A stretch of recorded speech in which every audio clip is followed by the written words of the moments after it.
Once upon a time there was a prince who wanted to marry a princess, but she would have to be a real princess. He traveled all over the world to find one, but nowhere could he get what he wanted. There were princesses enough, but it was difficult to find out whether they were real ones. There was always something about them that was not as it should be. So he came home again and was sad, for he would have liked very much to have a real princess. One evening a terrible storm came on. There was thunder and lightning, and the rain poured down in torrents. Suddenly a knocking was heard at the city gate, and the old king went to open it. It was a princess standing out there in front of the gate. But, good gracious, what a sight the rain and the wind had made her look! The water ran down from her hair and clothes.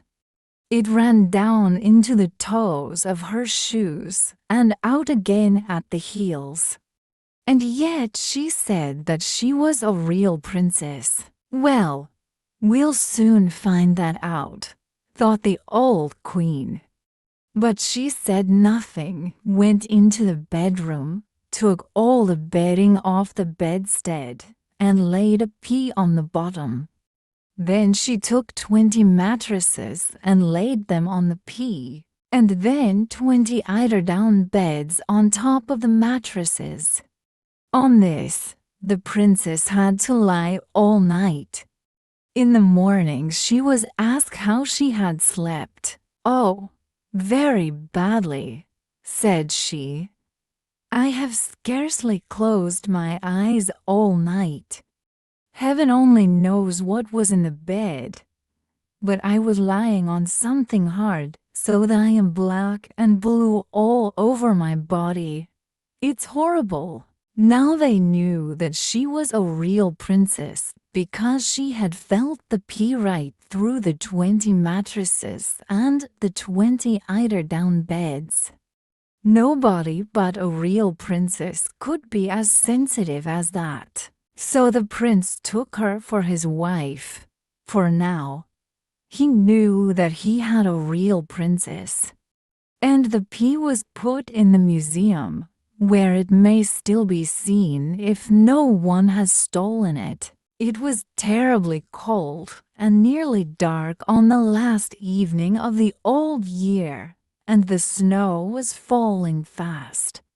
In the cold and the darkness, a poor little girl with a bare head and naked feet roamed through the streets. It is true she had on a pair of slippers when she left home, but they were not of much use.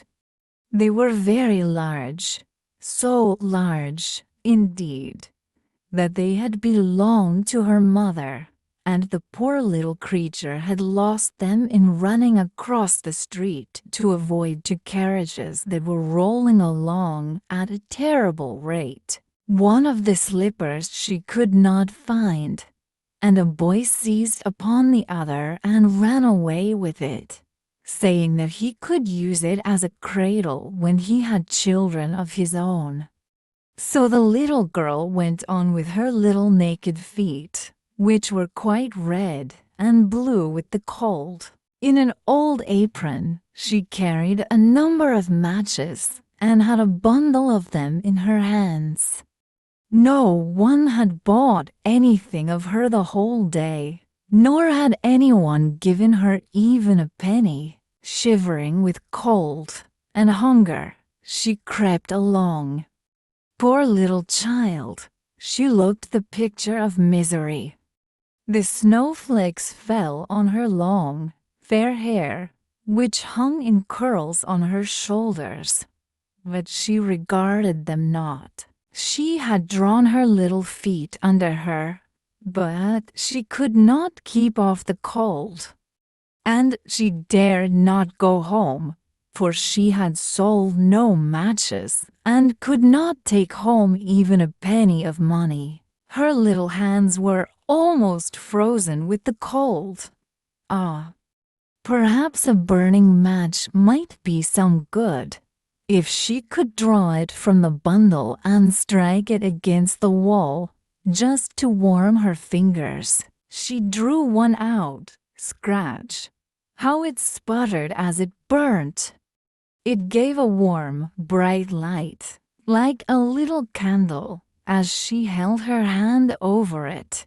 It was really a wonderful light. It seemed to the little girl that she was sitting by a large iron stove, with polished brass feet and a brass ornament. How the fire burned, and seemed so beautifully warm that the child stretched out her feet as if to warm them. When all the flame of the match went out, the stove vanished, and she had only the remains of the half-burnt match in her hand.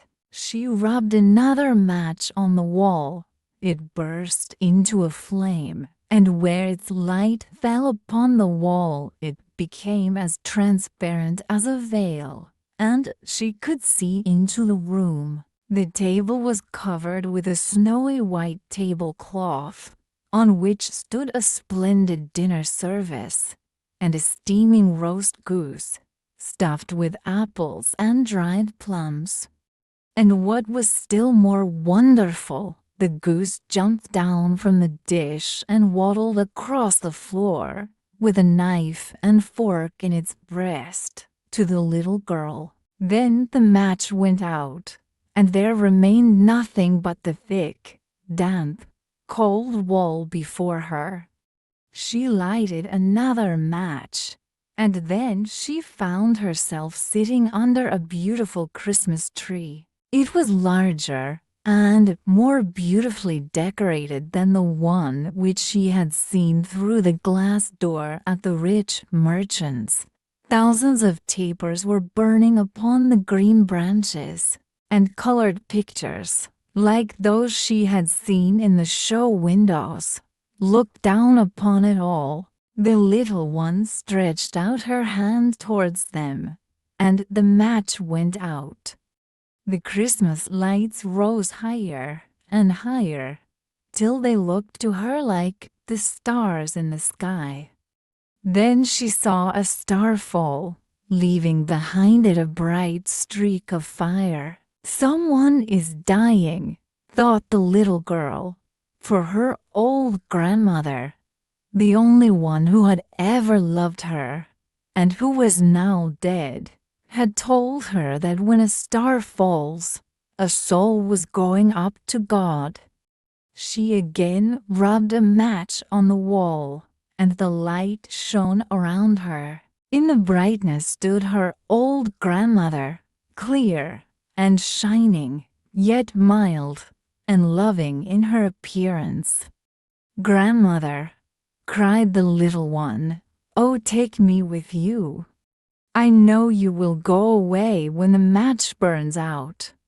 You will vanish like the warm stove, the roast goose, and the large, glorious Christmas tree." And she made haste to light the whole bundle of matches, for she wished to keep her grandmother there. And the matches glowed with a light that was brighter than the noonday, and her grandmother had never appeared so large or so beautiful. She took the little girl in her arms, and they both flew upwards in brightness and joy far above the earth, where there was neither cold nor hunger nor pain, for they were with God. In the dawn of morning there lay the poor little one, with pale cheeks and smiling mouth, leaning against the wall. She had been frozen to death on the last evening of the year, and the New Year's sun rose and shone upon a little corpse. The child still sat, in the stiffness of death, holding the matches in her hand, one bundle of which was burnt. She tried to warm herself, said some. No one imagined what beautiful things she had seen, nor into what glory she had entered with her grandmother. On New Year's Day, she had been frozen to death on the last evening of the year, and the New Year's sun rose and shone upon a little corpse.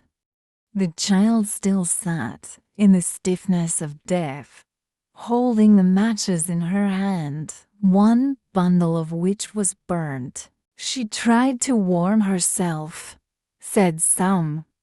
No one imagined what beautiful things she had seen, nor into what glory she had entered with her grandmother. On New Year's Day,